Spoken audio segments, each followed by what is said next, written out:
With great love and respect, I welcome Father Tinju to this program. Thank you very much for introducing me, and thank you very much for giving me an opportunity like this. I'm always pleased to be with you because I am an alumni of SP College, of course, and it's always a pleasure to be with the community of SP College. So I think we shall start with the session. Can we? Okay. Okay. So as I understand, this seminar webinar mostly consists of students, degree students, PG students, and research scholars. But unethical practices in academic writing. It's actually a very relevant subject. When Joey sir approached me, he told me to take you a session on ethical practice. He asked me why we can talk about ethical practices in academic writing. That is a question actually, because what is ethical practice in academic writing? Ethical practice in academic writing, we are just genuinely writing something, an assignment or PhD or something. But in this realm, there can a lot of discrepancies can happen. That's why we are focusing on unethical practices. So even if we are writing ethically, there can happen discrepancies. That is why we focus on this unethical practices. There are certain type of unethical practices. First one is plagiarism, second one is fabrication, and third one is falsification. There is a fourth one that is also an unethical practice, but I don't know whether we can include it in this realm, include it in this particular realm, because it is purchasing of PhD thesis and assignments and all. You may be at least some of you may be aware of this, that we are purchasing for. There are a lot of firms available in online and offline. We can approach them and they will provide us with. We can give money and they will provide us with dissertations, including PhD thesis and PG dissertations and articles. They will help us to publish articles. There are a lot of firms like that. I'm not going to talk about that in general, but we are focusing on these three, especially plagiarism. First, we shall see what is fabrication and falsification. The fabrication means providing a fabricated data. That's writing about a software. I mean, see, we are conducting a lot of surveys and all. Aren't we? We are for the purpose of assignment, for the purpose of PhD thesis and PG thesis or MPhil thesis, we are conducting a lot of surveys. Fabrication means we are not going to conduct any survey. We are not at all going out to conduct any survey. Instead, what we do, we fabricate data. So we need to collect the data of 100 people. So we ourselves sitting in front of the computer, and we are entering randomly the data. That's called fabrication. And next one is falsification. It is altering the result. See, we have gone to the people and collected the data and came back. And when we calculate, when we analyze it, we come to know that it is not as per our hypothesis. So what we do? We make some alterations in the data and make it convenient to our conclusion. So that is called falsification. I hope we got it. What is the difference between these two? See, this is the difference between fabrication and falsification. And coming to plagiarism. Plagiarism is a major issue. We commit, in most of the cases, we commit plagiarism because we do not know what is actually plagiarism is. There was a case, the former Kerala Pro VC, he was accused of plagiarism of his PhD thesis. So a committee was formed to investigate this issue. They investigated it, and they found that there was a lot of plagiarized content in his thesis. See, as a conclusion, one of the committee members commented that he did this plagiarism because he was not aware of what actually it is. See, he is talking about a pro VC of a university. Even that person don't know. He unknowingly committed this plagiarism. So many of us are committing plagiarism, but we do not know. It is not just limited to academic realm. It is everywhere in all areas. We can find this type of plagiarism or a kind of copyright infringement and all. So we need to understand what actually plagiarism is. So as a definition, plagiarism is an act of taking someone else's ideas, words, research, or other intellectual or artistic work and presenting them as if they were your own. See, you can see in this screen, I have given a definition. I have taken it from someone else. You can see at the bottom of it, I have given the citation also from where I have taken it. In simple terms, plagiarism is using another person's words, ideas, without giving credit either by accident or with intent. See, this is using another person's words or ideas. Anything that is the property of an intellect of another person, if you are using it, we need to give credit to that person. If you are not giving credit to that particular person either by accident or by intent, I mean, that means unknowingly or knowingly, if you are not giving credit to that particular person, it is called plagiarism. So whatever we are taking, whether it can be a word, a phrase, or a diagram, or a picture, or the line of a poem, or anything else, whatever be an intellectual property of another person, if you are taking it without giving credit to that person, it is called plagiarism in the actual sense. It's everywhere. It's everywhere. See, this is a troll recently released. That means at noon, it was released at noon. It was created by one of the teachers here. He was reading the assignments of the students online today in the morning, and having read that, he wanted to create a troll like this and post it on his. He posted it on his wall, even status, WhatsApp status. I asked him and got it.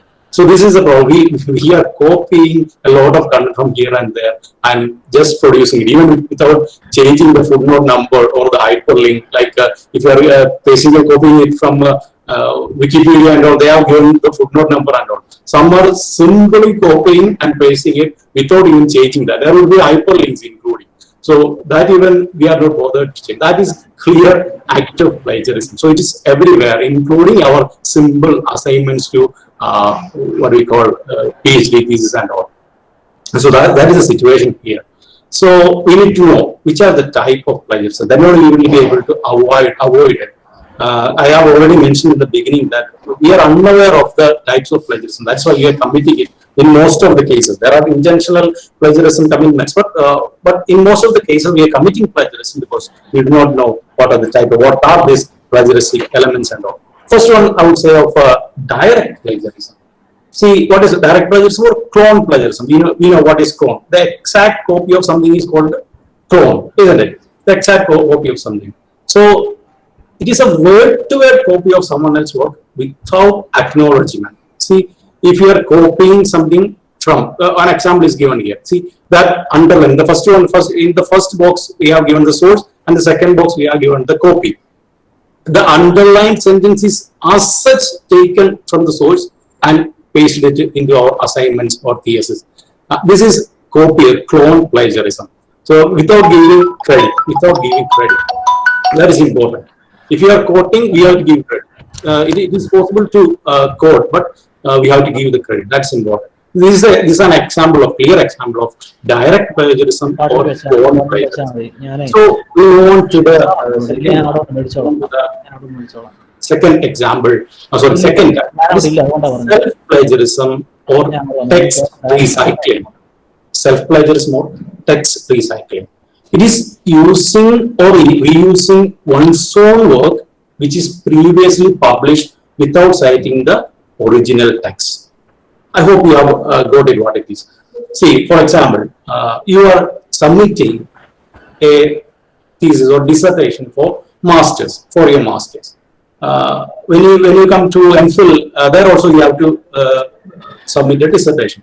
So what you did, you take the dissertation which you have submitted for your master's degree and added something, some minor changes in the in the conclusion and in the introduction and all, and submitted the same paper for the MPhil thesis.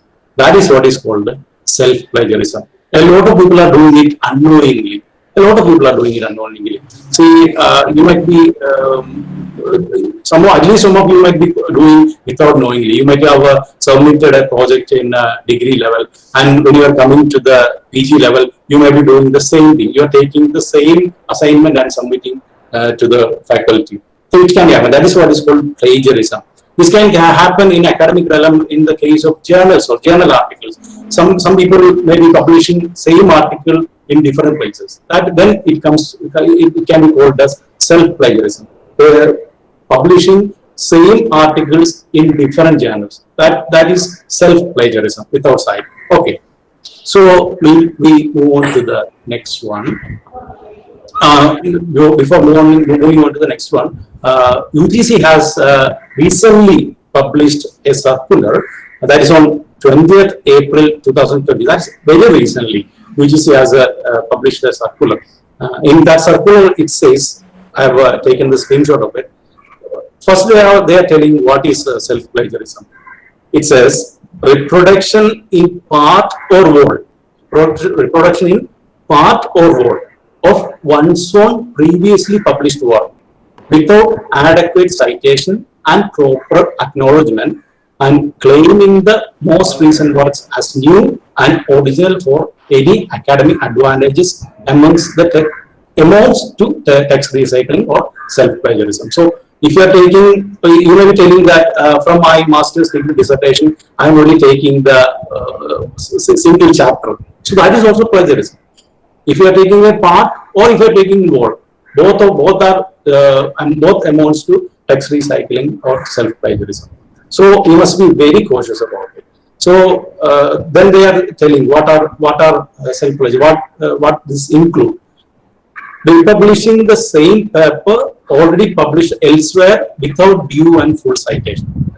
Republishing the same paper already published. You might have already published the paper, so you are republishing it with another publisher. That is self-plagiarism. Then publishing smaller accepted work from a longer and previous without due and full citation in order to show a large number of publications. So you may have a PhD thesis. So what you will be doing? You will be breaking it into different chapters. So you are taking content from each chapter and making it an article and publishing it. That is also what text recycling or self-plagiarism. So third one, reusing data already used in a published work or communicated for publication in another work without due and full citation. See, you now might have conducted a survey or a research on a particular topic. So with that particular data, you can come to different conclusions. And basing on each conclusion, we can create different articles. But that data is single. That data is already published by you or you have given for publication. So you have to cite it. You have to admit that you have already used it somewhere. If you are not admitting that you have used it somewhere, each article you are making based on that particular data will be self-plagiarism. So you have to be very cautious about that. Many of us are doing that. That's why I am telling you again. Because many of us are publishing articles based on our PhD thesis by breaking it into different parts without telling that it's already published, or without giving citation.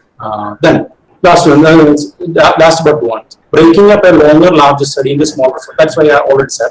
Then last one, paraphrasing one's own previously published work without due and full citation of the original. Paraphrasing, we will see what is paraphrasing at the end of this session.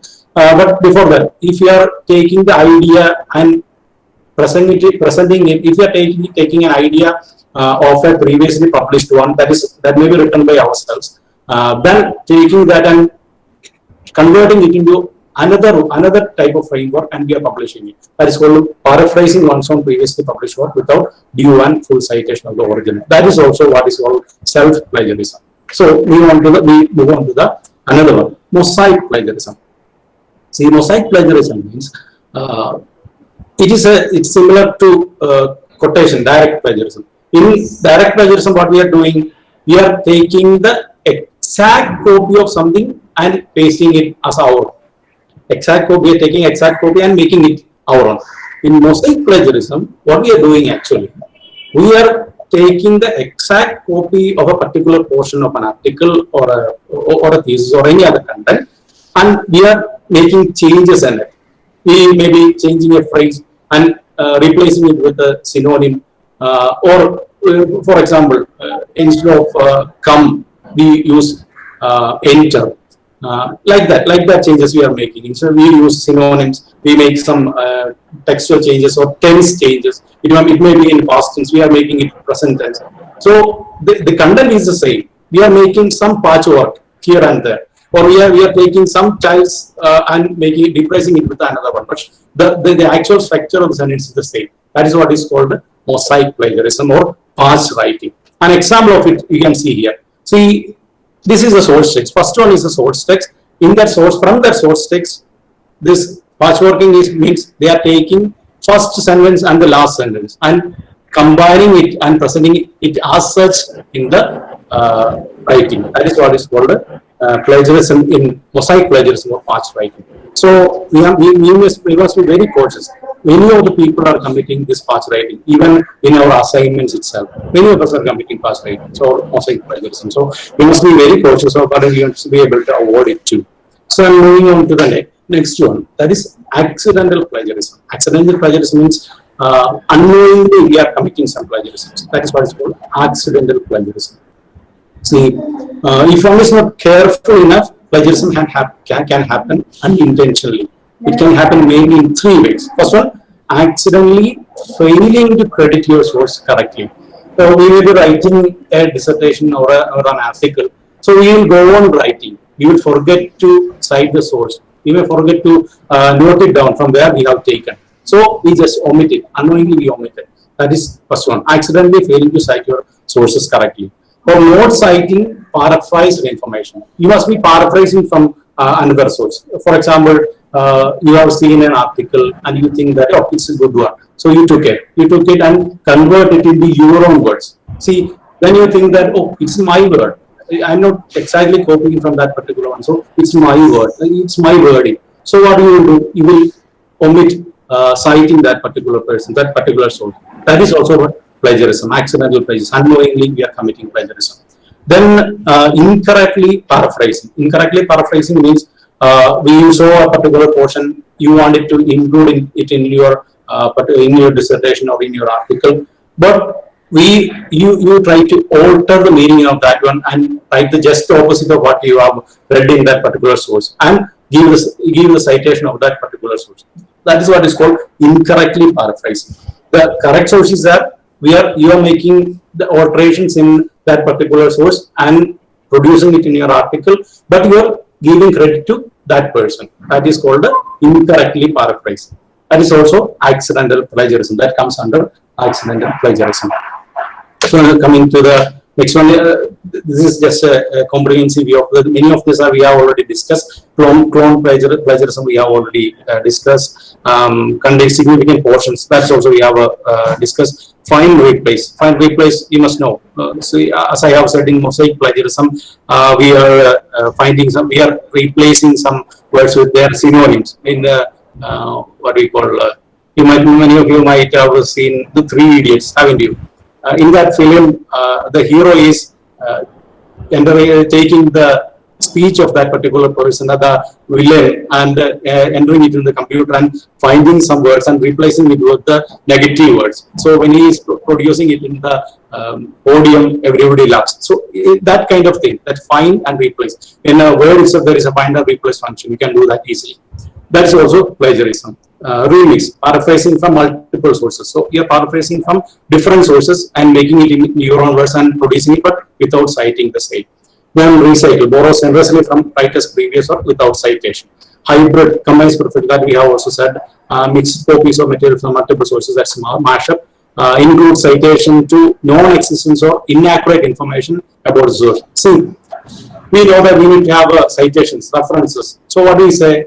We create some unexistent citations. So there may not be a author like that, there may not be a work like that. For the sake of creating some references, we create some authors, we create some books, and we create some publishers and simply citing without when that original is non-existent. That's what is called a 4.4 error. Then aggregator includes proper citations to sources, but the proper contains almost no original work. Then reteach, including proper citation, but relies too closely on the text, original words, and structures. So we move on to the other one. Before that, let us have a just exercise. Let's have an exercise of the same. See, I will show you a content. You have to find it out whether which type of plagiarism it is. It's an activity. Hope you will be listening to me. Use your chat box and tell me which type of plagiarism is this. Shall we begin then? Okay. First one, read this. Sally's master's level class has similar content with a class from her bachelor's program, and the most recent assignment is extremely similar. She decides to repurpose that assignment. She changes the title page and places the assignment in the Dropbox. Which type of plagiarism is it? You may comment on the chat box. Let me have some response from you. See, she has. We have already talked about this.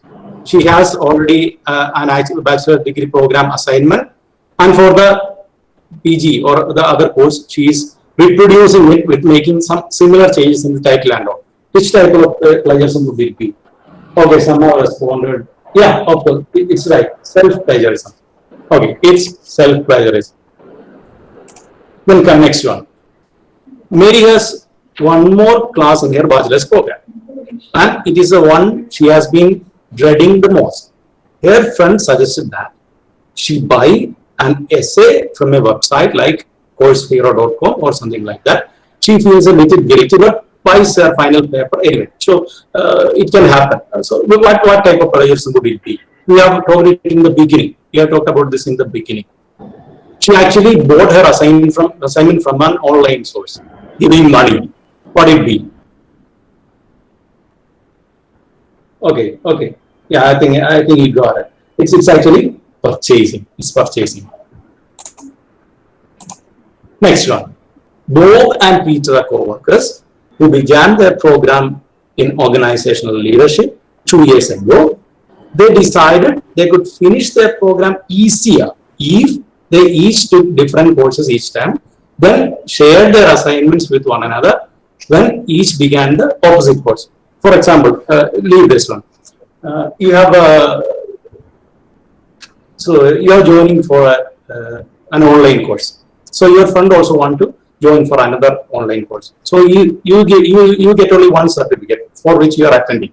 So you need to get 2 certificates. How can you both come into an agreement and you say that I will do this online course and share my assignments with you, so that you can also submit the same and get the certificate. So it's a contract. They are doing it in a shared basis. What it would be? What type of plagiarism it would be? Yeah, some of you have already answered. That's a sharing the works. It's correct. Now, coming to the next one. Tommy doesn't want his essay to exactly match the information from his textbook. So he uses thesaurus to change a few words with synonyms. He also recognizes some sentences. This is the same what I have said about the film 3 Idiots. What it would be? What it would be? I hope you got it. See, the person takes an assignment and replaces it with some similar synonyms. Use a thesaurus to look for the synonym of each word, some words, and replace it with that synonym. What it would be? What it would be? No responses there. Minor replace. Pardon. Somebody has said something. What type of plagiarism it would be? See, he doesn't want his essay to exactly match the information on his textbook. So he uses thesaurus to change a few words. He replaces. Final replace. So why you are not responding? Like it's the most easiest one. It's final replace. Okay. Then Tina is running out of time to submit her final paper. to save time, she takes a paragraph from a medical website to provide background information on her topic and paste it into her introduction. She told herself she would go back to paraphrase the information, she would copy it, but forgot. So this is an unintentional type of plagiarism. Actually, what it would be. She has already cited it, what it would be. Tina is running out of time to submit her final paper. To save time, she takes a paragraph from a medical website to provide background information on her topic and paste it in her introduction. She told herself she would go back to paraphrase the information, she would copy it, but forgot to paraphrase it. She took the exact thing, what it would be. What type of plagiarism would be? It would be. Okay, copy paste. Some of replied as copy paste. Let's look. It's right. She forgot to paraphrase. Instead, what did she do? She exactly copied that thing. That is copy paste. So, after working for months on her dissertation, Louise realizes she has forgotten to include a citation for a direct quote. She has quoted something directly, made a clone, then she forgot to include that citation, but cannot locate the article she used. It happens in many of the cases when we are going on writing, we forgot to cite some sources, and when we are going back and looking at it, you won't be able to find it. It happens in the case of research scholars and all. Then to save time, she chooses an article from her stack or research and inserts a citation for that author with a quote. She creates another, she replaces the original citation with the wrong citation. What it would be then? What it would be then? Improper citation. I can, I'm asking because I can see that chat box, that's why.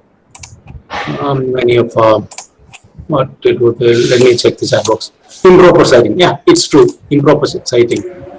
Where is that? Okay, improper citing.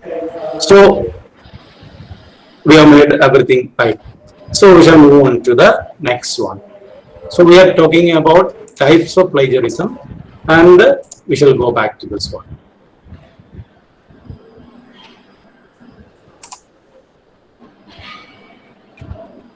Consequences of plagiarism. See, I have said plagiarism is everywhere. It's everywhere. In every realm we can find plagiarism. But we are more specifically focusing on academic realm, or what is the consequences of if we are plagiarizing in the academic articles, academic pieces, academic research. It's everywhere. You might have, I don't know whether you have noticed it or not. In 2013, I think, in C.N.R. Rao, you must have heard about C.N.R. Rao. He was advisor, scientific advisor to the Prime Minister in 2 terms. He was accused of plagiarism. He was, that famous person was accused of plagiarism.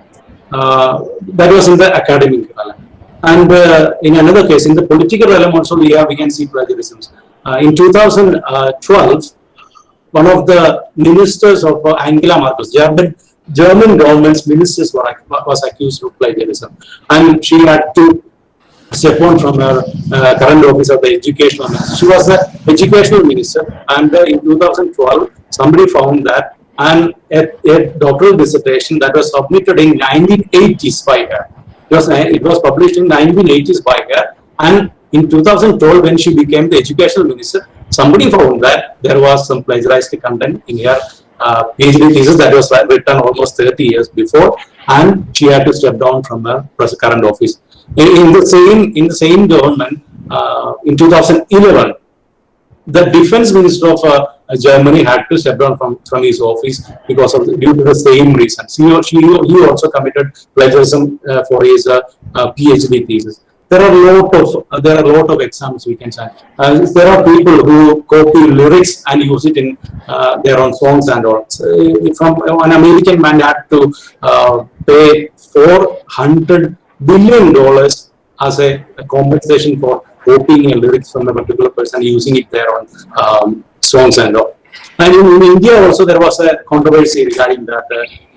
I don't know whether you have watched the film Life of Pi. It was in 2013, I think. Life of Pi was released. It was a book written by Jan Martel, and it was filmed. And in that Life of Pi, there was an introduction song. That was a lullaby. It was written, composed, and sung by Bombay Jayashree. I don't know whether you remember it or not. It was written, composed, and sung by Bombay Jayashree, and she was nominated for Oscars. She was nominated for Oscars. But there was an accusation that 8 lines of Idaiman Thambi's lullaby was taken and translated to Tamil, and she used it in her song. There was an accusation at that time regarding this, and the Idaiman Thambi Smaraka Trust in Cherthala had gone for a legal plea and all. There was a very popular controversy. It was a very popular controversy at that time. I don't know whether at least some of you might be remembering it. So, what is the consequence of academic plagiarism? University Grants Commission in 2018 has given a regulation regarding the promotion of academic integrity and prevention of plagiarism in higher education institutions. In 2018, it was published. As per this regulation, it is applicable to students, faculty, researchers, and staff of higher education institutions in India. So, this regulation is now applicable to students, faculty, researchers, and staff of all higher education institutions in India. And it says that every higher education institution should establish the mechanism as prescribed in these regulations to enhance awareness about responsible conduct of research and academic activities to promote academic integrity and to prevent plagiarism. So, this webinar is a part of this regulation. So, it says that we must make the people, make the students aware of these type of things. Regarding the C.N.R. Rao case, the C.N.R. Rao given an explanation that it was unknowingly happened. He was not aware of plagiaristic conduct. So even that he was an awardee of Bharat Ratna. Even that person didn't know what is actually plagiarism is. So it can happen to anyone. So what is the penalties if we commit plagiarism in a PhD thesis? If a PhD thesis consists of only 10% of plagiarized content, there won't be any penalty. It can be bearable, tolerable. It is considered as tolerable. Up to 10% of plagiarism can be tolerable. So this is not only in the case of PhD thesis, for MPhil thesis and PG dissertation. It starts from PG dissertation to PhD and postdoctoral dissertations. So the degree students may be thinking that we are escaped from this. No.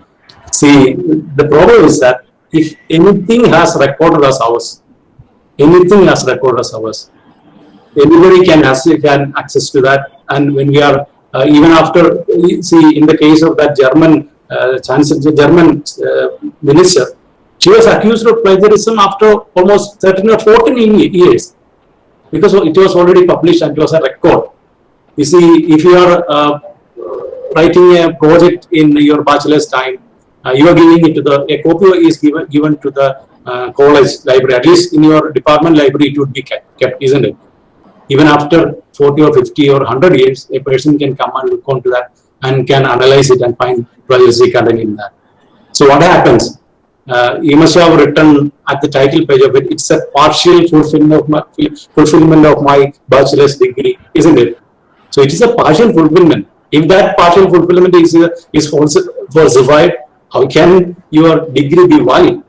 And if your degree is not valid, how can your MPhil be valid, PG be valid, PhD be valid? So all the other steps will be broken. So you must be very cautious at the time of writing this PG level project itself. That's what I'm trying to tell you. Everybody must be cautious of it. So from PG level onwards, if we have about 10% of plagiarized content in our paper, so it is tolerable. But similarly, if it is between 10 to 40%, such students shall be asked to submit a revised script within a stipulated time period of not exceeding 6 months. Though if it is up to 40%, between 10 to 40%, that scholar will be asked to resubmit it, revise it and resubmit it within not exceeding 6 months. So if it is between 40 to 60%, if your MPhil thesis or PG thesis consists of 40 to 60% plagiarized content, such student shall be debarred from submitting a revised script for a period of 1 year. For the coming full year, he or she won't be able to submit the thesis. She will have to wait for 1 year. He will be debarred. She or he will be debarred from that. So if it is above 60%, what will happen? Such student registration for the program shall be cancelled. That program, the registration for that entire is a PG or a MPhil or a PhD or a postdoctoral, anything that program will be cancelled. That is what the regulation of UGC says from 2018 onwards. So it is in the case of our degree level, I mean PG to higher level dissertations or theses.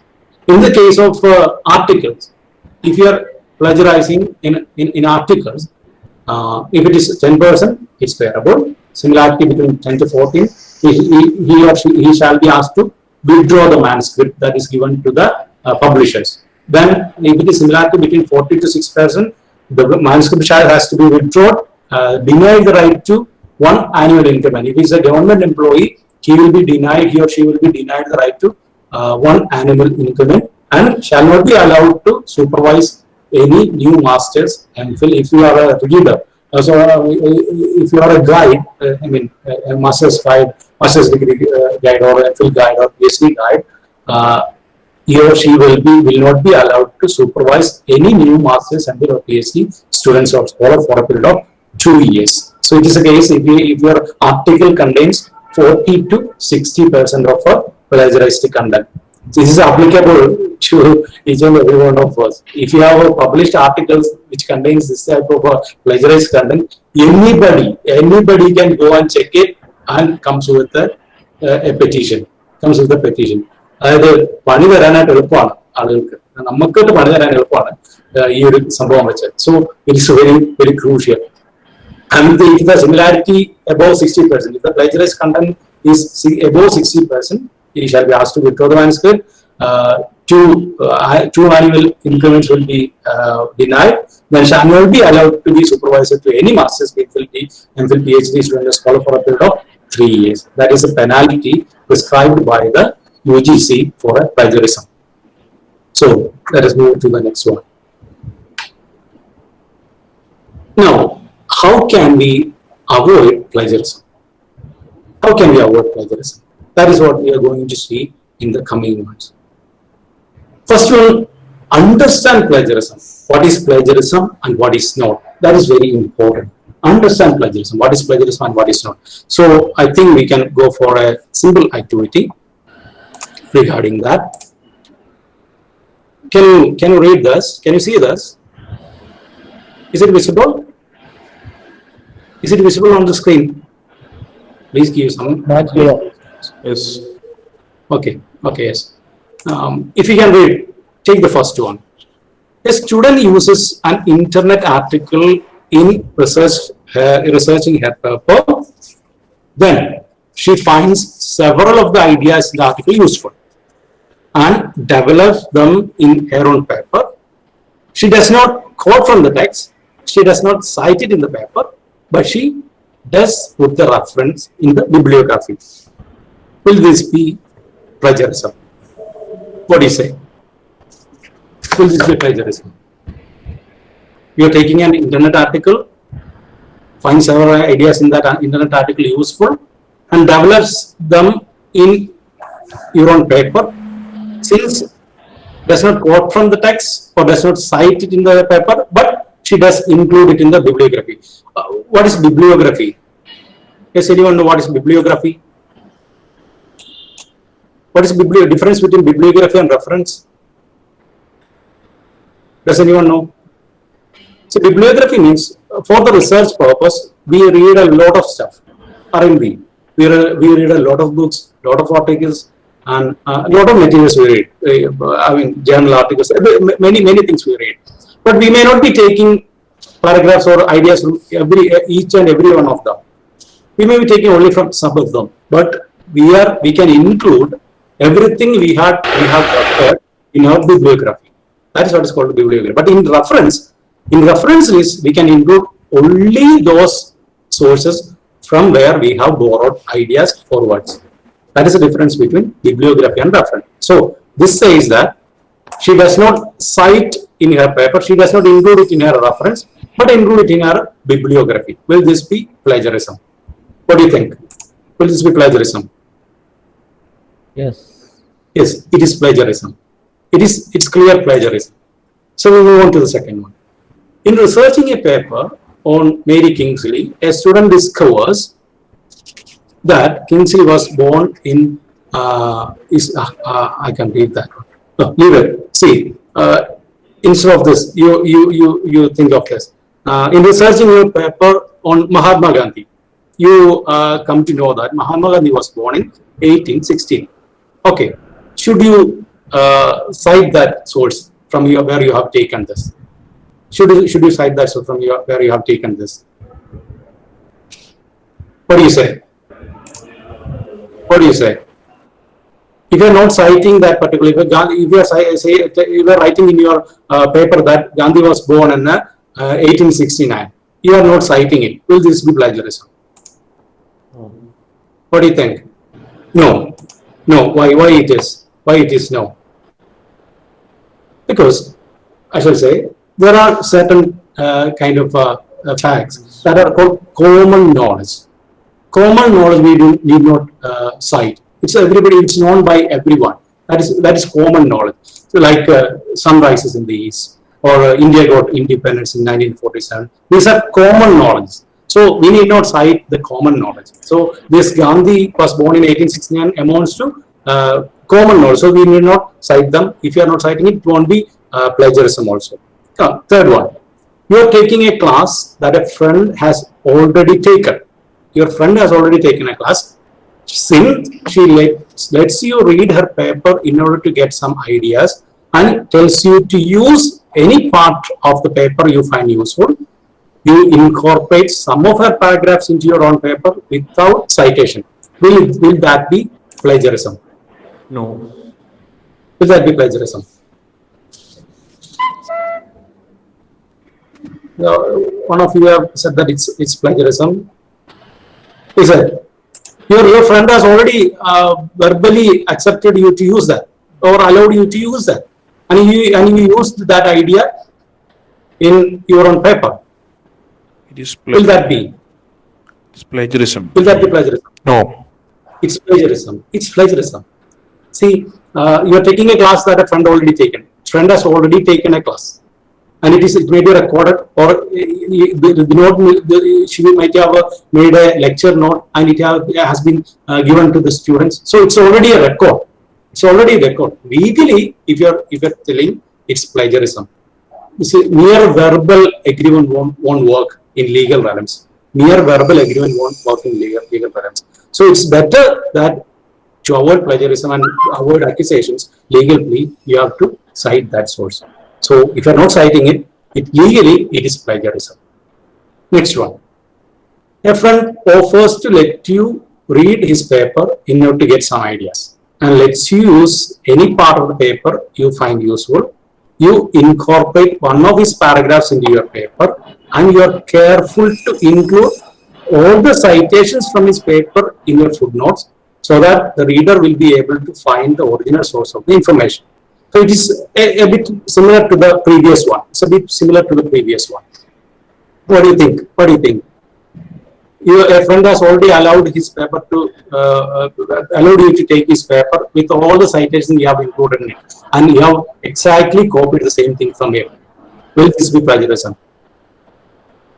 Will this be plagiarism? Your friend has published a paper. He or she has allowed you to use it in your own paper, and you exactly copy that and use it in your own paper with all the citations he had given. Will that be plagiarism? Yes, it is plagiarism, because it's already a published paper. As I have already said, mere verbal agreement won't work in legal realm. So it has to be acknowledged. You have to acknowledge that as that of the other person. Next. A student finds a picture on the web that perfectly illustrates a point she wants to make her paper. She downloads that picture. but does not use the website's analysis. In addition, she writes her own caption for the picture. Since the analysis and caption are her own, she does not include a citation for the picture. You found a picture in a website. So if you are a student of an art, you can make many interpretations based on that particular art.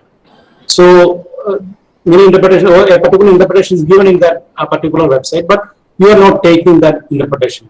You take that picture instead and paste it in your own paper and give a different title than that of the website and give a different analysis. Will that be plagiarism? What do you say? Will that be plagiarism?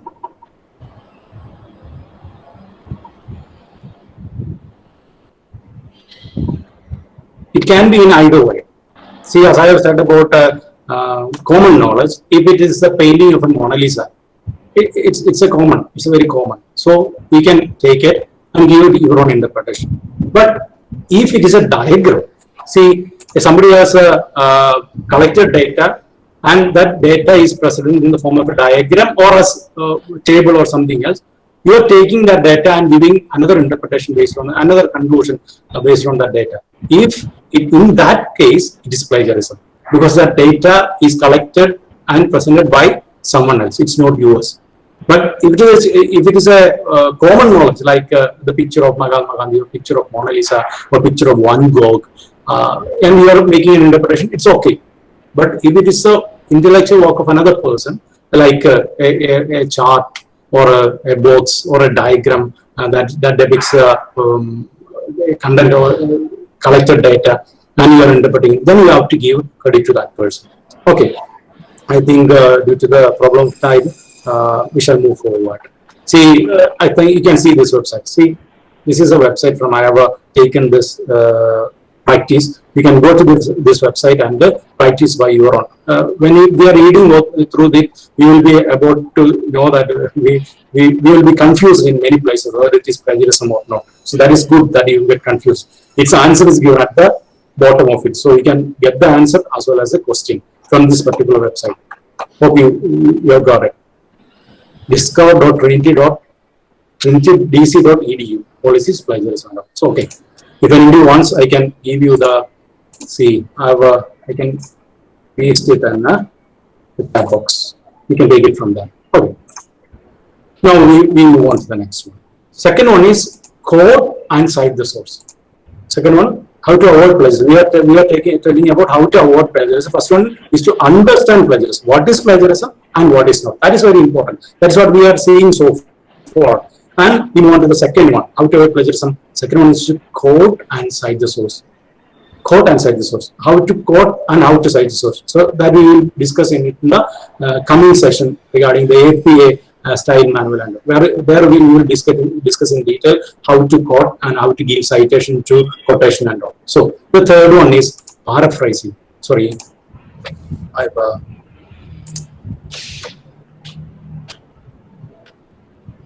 paraphrase and cite the source. So I have already told you at the beginning that I shall tell you about paraphrasing. Paraphrasing is presenting ideas and information in your own words and acknowledging where they come from. You have we naturally do that. You have seen a film and your friend asks, how is the film? You give an overview of that film, won't you? Even the story, how it is presented in your own words. In your own words. That is what is called paraphrase. You read an article, you read a paragraph, and you read some stuff in the internet, and you get the idea of it, and you present that idea in your own words. In your own words, you are presenting that idea. It is no way similar to the original source. It is in no way similar to the original source, but you are presenting that idea in your own words. That is what is called the paraphrasing. But if you are paraphrasing also, what you have to do, you have to acknowledge, you have to cite from where you have taken that particular idea. Otherwise, it would be plagiarism. So 5 steps involved in paraphrasing. How you can paraphrase a source? First, read the original text until you understand it. Read until you understand it. Read, you maybe need to read 10 times or 15 times. Read it and understand what the original author had said in that paragraph. And second way, note down the key concepts. Note in your own way the key concepts. Third one, write down your version of that text without looking at the original. You read it, noted down certain points, close that book or article, then you recollect and write in your own words. You have to recollect in your own words. Then compare your paraphrase text with the original one, whether any words or sentence structure comes similar. If any words or sentence structure comes similar, which type of plagiarism it would be? Which type of plagiarism it would be? It would be like a mosaic plagiarism, because you are replacing some words and ideas from here and there. So, in order to avoid that, first you read and understand the text, then note down the key concepts, then close the text and write down it in your own words, and then again go and check with the original one whether any sentence structure or any word is similar to the original source. Then make sure that you have included the citation also. Okay. This is an example of a wrong paraphrasing. It's an example of wrong paraphrasing. See, in the first sentence, read the first sentence. The top one is the original, second one is incorrect paraphrasing. First sentence is a research on cyberbullying has been conducted largely in the absence of the theory. So, how he has that particular person has paraphrased. Instead of research, he or she used study. Then, instead of absence, he replaced it with the lack of theory. Absence of theory has become lack of theory. Then what did he or she do? He just omitted the second. He just omitted the second one. And took the third sentence from the original source and made it his second sentence. And he replaced the second sentence of the original text with the third sentence. That is what he did. And he has in every sentence he had made some. See, moreover has been replaced with furthermore. Behavior has been replaced with manners, and inherent need has been replaced with the essential need. That is what is called the wrong paraphrasing, and it is an example of what plagiarism? Mosaic plagiarism. So that is wrong paraphrasing. And I wanted to give you an exercise regarding what is right paraphrasing. I think if it is time, we will see one. We will see one example of right paraphrasing. Otherwise, it won't be complete. That's why. See, this is an example of you read the first sentence. In psychology, an understanding of the methods psychologists use is important because research can be flawed, and knowing how research should be done can bring those flaws to light. So, they have given three types of paraphrasing. Which one would be the right paraphrasing? What do you say? In psychology, an understanding of the methods psychologists use is important. What does that sentence say? It says that we need to understand the methods so that even if the research flows, we can understand what the flows of that research, because we know the methods of it. So since we know the methods of this, we can know the weaknesses of the research. So what would be the right paraphrasing from these three? Susan, Timothy, and Jordan. Three of them have a paraphrasing. Which would be the right paraphrasing? Could you please reply me in chat box? Could you please reply me in chat box? Please. Any of you? Jordan has given the right paraphrasing. Okay, that is correct. So there are 5 more examples. So I think it is 3:30. So we skip and go on to the next one. I shall just give you the link of that so that you can go and search in the read by yourself. I have pasted it in the chat box. The link has been pasted in the chat box. So, exercise. Third one is summarize and cite this. What is summarize? The summary is a shortened version of a larger reading. In your summary, you state the main ideas in your own words, but specific examples and details are left out. See, what is the difference between paraphrasing and summary? Summary is also in a sense paraphrasing, but paraphrasing means copying an exact, taking the idea in full from a paragraph or an article. In summarizing means we are taking the abstract of an entire article or an entire content. We are just taking only the main points. We are taking only the abstract of it, only the essence of it, and producing it in our own words. But we have to cite the source also. When we use summary, when the passage from a source is too long to quote or paraphrase, when only the main ideas of the source are relevant to our paper, when the details in large in the text might distract, overwhelm, or confuse the readers. See, when a passage is too long to paraphrase, then what will you do? You summarize it. You will take the main points and give it in your own words. When only the main ideas of the source are relevant to your paper, only some ideas are relevant to your paper, so you take only that. You take the summary of that. Then the take this. When the details and there may be a lot of examples. The main idea may be backed up with a lot of examples or a statistical data. You omit all those things. Only take the main idea and rephrase it in your own words. That is what is called a summary. Now to summary. So start by reading the text and highlighting the main points as you read. Then reread the text and make note of the main points, leaving out examples, evidences, etc. Third, without the text, rewrite your notes in your own words. We are following exactly more or less the same step as in the case of a paraphrasing. And then again, include an index citation that we will see in the next session. In the format of it, so that's ODA, OPA, etc. And I'd like cite this. What do you mean by citing the source? I'm concluding this session with this particular one because in the next session, what we are going to see is how to cite the source. To cite the source means to be credit for the original source of information, an idea, or articulating an idea. It is a standardized method of acknowledging the resources used in your own research. That is what we call the citing resources. We will see this one in detail in the coming session. And with that, I end my presentation. Thank you very much. Our future organizations. Father, is it over? Is it over? Okay. Yes. Okay. So, thank you very much, Father. We shall meet on Monday. Okay, thank you very much. Thank you. Have a nice day.